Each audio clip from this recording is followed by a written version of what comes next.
Halo Sobat ASN, kali ini kita akan belajar bersama tentang pedoman penyusunan analisis jabatan dan analisis beban kerja atau ANJAP ABK. Berikut ini adalah contoh pedoman penyusunan ANJAP ABK yang akan kita pelajari bersama. Jadi pada format awal berisikan tentang informasi jabatan. Yang pertama ada nama jabatan, yang kedua ada kode jabatan, dan yang ketiga ada unit kerja. Contoh jabatan yang saya akan analisis kali ini adalah jabatan analis kebijakan ahli pertama pada bagian organisasi Sekretariat Daerah Kabupaten Sumba Timur, Nusa Tenggara Timur. Untuk mengisi nomor 1 sampai dengan nomor 3 dapat disesuaikan dengan SOTK instansi yang bersangkutan. Selanjutnya ada ikhtisar jabatan. Ikhtisar jabatan ini diisi dengan penjabaran tugas yang paling inti atau yang paling esensi dalam jabatan yang bersangkutan.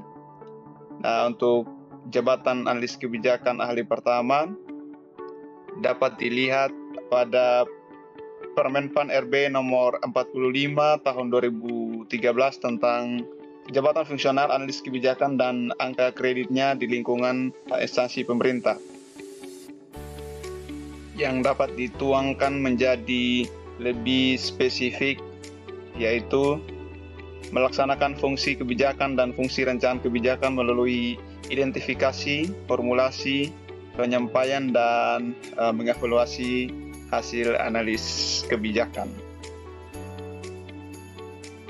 Selanjutnya pada nomor 5 yaitu di kualifikasi jabatan terbagi menjadi 3, yaitu pendidikan formal, pendidikan dan pelatihan, dan pengalaman kerja. Pendidikan formal dan pendidikan pelatihan ini merupakan syarat minimal maupun diklat yang harus dimiliki oleh pemangku jabatan, dalam hal ini adalah analis kebijakan. Selanjutnya ada tugas pokok. Dan tugas pokok terdiri dari 6 poin yang harus diisi, yaitu uraian tugas, hasil kerja, jumlah hasil dalam kurun waktu 1 tahun, waktu penyelesaian, waktu efektif, serta kebutuhan pegawai. Uraian tugas merupakan penjabaran dari ikhtisar jabatan, sedangkan hasil kerja merupakan output yang dihasilkan dari uraian tugas. Waktu efektif menurut Permenpan RB nomor 1 tahun 2020 yaitu 1250. Dan untuk mengisi kebutuhan pegawai, caranya dengan menjumlahkan. Jadi dalam Permenpan RB nomor 1 tahun 2020 ada rumus khusus untuk mengetahui jumlah kebutuhan pegawai. Caranya dengan menjumlahkan hasil kerja atau beban kerja dikali waktu penyelesaian per waktu kerja efektif dikali 1. Contoh dalam hal ini, jumlah hasil kerja atau beban kerja yakni 24 dikali dengan waktu penyelesaian atau per jam yaitu 7,5 dan dibagi dengan waktu efektif yaitu 1250 dikali dengan 1 sama dengan 0,1444 lalu dibulatkan menjadi 0,14 ya. Dan untuk mendapatkan hasil akhir, maka jumlahkan semua kebutuhan pegawai. Contoh kali ini didapatkan jumlah yaitu 2,184. Dalam hal ini apabila desimal di belakang koma lebih dari 0,5 maka dapat dibulatkan ke atas. Ya, sedangkan jika kurang dari 0,5 dapat dibulatkan ke bawah. Dan karena 2,184 184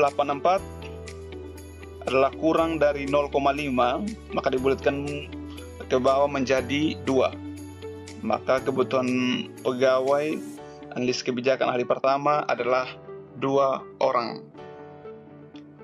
Ya, selanjutnya ada hasil kerja. Hasil kerja merupakan keluaran atau output kerja jabatan dengan ukuran kuantitas, kualitas, waktu, dan biaya yang dapat berupa benda, jasa, maupun informasi sesuai dengan uraian tugas yang telah kita ketahui bersama tadi ada 16. Maka hasil kerja juga harus menyesuaikan dengan uraian tugas tadi menjadi 16. Ya, selanjutnya ada bahan kerja. Ya, bahan kerja merupakan bahan-bahan yang digunakan dalam melaksanakan tugas, misalnya database, surat perintah, laporan, dan lain sebagainya. Dan selanjutnya ada perangkat kerja. Perangkat kerja adalah sarana atau peralatan yang digunakan untuk melaksanakan tugas, misalnya ATK, komputer, meja, kursi, ataupun peraturan perundang-undangan, juklak, juknis, SOP, dan lain-lain. Seperti yang kita ketahui, uraian tugas berjumlah 16 tadi, jadi perangkat kerja pun harus disesuaikan menjadi 16 poin. Selanjutnya ada tanggung jawab dan wewenang. Tanggung jawab adalah kewajiban yang melekat pada jabatan, atau dalam hal ini pada jabatan analis kebijakan ahli pertama. Dan di sini juga terdapat kata kunci yang memudahkan kita untuk menjabarkan tanggung jawab.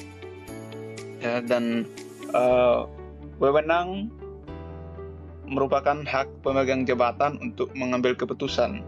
Juga terdapat kata kunci untuk memudahkan kita mengisi jabatan. Kemudian yang berikutnya ada korelasi jabatan, kondisi lingkungan kerja, dan juga resiko bahaya kerja. Jadi korelasi jabatan, hubungan antar jabatan dengan unit kerja, instansi, dan dijabarkan korelasi jabatannya untuk melaksanakan tugas atau tanggung jawabnya seperti apa. Di kondisi lingkungan kerja juga merupakan suatu keadaan tempat kerja. Kita mengisi ini kolom ini sesuai dengan deskripsi di lapangan atau di tempat kerja kita masing-masing. Kemudian ada resiko atau bahaya, merupakan penyakit atau kecelakaan fisik yang ditimbulkan sebagai akibat pelaksanaan tugas. Ya, selanjutnya ada syarat jabatan lain. Untuk mengisi syarat jabatan lain dapat kita lihat pada Permen RB nomor 1 tahun 2020, ya, tahun 2020, dan dapat diisi yakni pada keterampilan kerja, bakat kerja, temperamen sesuai dengan Permen 1 tadi. Kemudian yang ke-16 ada prestasi kerja yang diharapkan, dapat diisi dengan prestasi kerja yang bernilai baik sesuai dengan peraturan perundang-undangan. Dan kelas jabatan untuk analis kebijakan ahli pertama menduduki kelas jabatan 8. Jadi setelah mengisi ke 17 butir informasi jabatan di atas, selanjutnya akan dapat mungkin ditandatangani oleh instansi yang bersangkutan sesuai dengan aturan di instansi masing-masing. Ya, demikian tutor yang dapat saya bagikan. Semoga bermanfaat dan terima kasih.